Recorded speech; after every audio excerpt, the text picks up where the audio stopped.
ഒരു രാജ്യം ഒരു തെരഞ്ഞെടുപ്പ് ബില്ല്. സമിതിയിൽ അംഗമായി പ്രിയങ്ക ഗാന്ധിയും.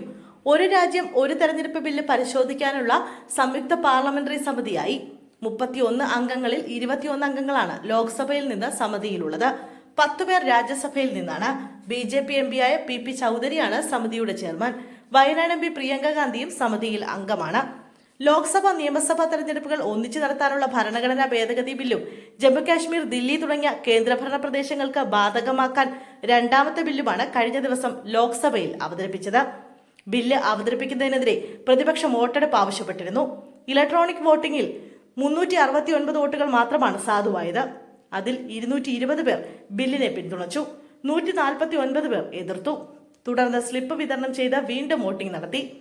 467 പേരിൽ 269 പേർ ബില്ലിനെ പിന്തുണച്ചു, 198 പേർ എതിർത്തു. ഭൂരിപക്ഷ പിന്തുണയിൽ മന്ത്രി അർജുൻ റാം മേഘ്വാൾ ബിൽ അവതരിപ്പിക്കുകയായിരുന്നു. ബില്ലിന് മേലുള്ള ചർച്ചയിൽ അതിരൂക്ഷമായ വിമർശനം പ്രതിപക്ഷം ഉന്നയിച്ചു. നിയമസഭകളെ നോക്കുകുത്തിയാക്കി സംസ്ഥാനങ്ങളുടെ അധികാരം കവരാനുള്ള നീക്കത്തെ അംഗീകരിക്കില്ലെന്ന് പ്രതിപക്ഷം ഒരേ സ്വരത്തിൽ പറഞ്ഞു. സാമ്പത്തിക ലാഭം, വോട്ടിംഗ് ശതമാനം ഉയർത്തും തുടങ്ങിയ നേട്ടങ്ങൾ എടുത്തു പറഞ്ഞ് TDP, ശിവസേന, ഷിൻഡെ വിഭാഗം, YSR കോൺഗ്രസ് പാർട്ടി തുടങ്ങിയ കക്ഷികൾ ബില്ലിനെ അനുകൂലിച്ചു. ബില്ല് JPCക്ക് വിടുന്നതിൽ എതിർപ്പില്ലെന്നും പ്രധാനമന്ത്രിയും അക്കാര്യമാണ് താൽപര്യപ്പെടുന്നതെന്നും അമിത്ഷാ വ്യക്തമാക്കി. ബില്ല് സംയുക്ത പാർലമെന്ററി സമിതിക്ക് വിടുന്നതിന് പ്രമേയം അവതരിപ്പിച്ചിരുന്നില്ല. അംഗങ്ങളെ നിശ്ചയിച്ച ശേഷം പ്രമേയം അവതരിപ്പിക്കുമെന്ന് നിയമമന്ത്രി അർജുൻ റാം മേഘ്വാൾ പറഞ്ഞിരുന്നു.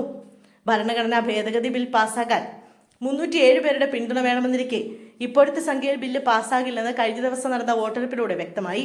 ബില്ല് സംയുക്ത പാർലമെന്ററി സമിതിക്ക് വിടാനുള്ള കേന്ദ്ര സർക്കാരിന്റെ അനുകൂല നിലപാടിന്റെ കാരണവും ഇതായിരുന്നു.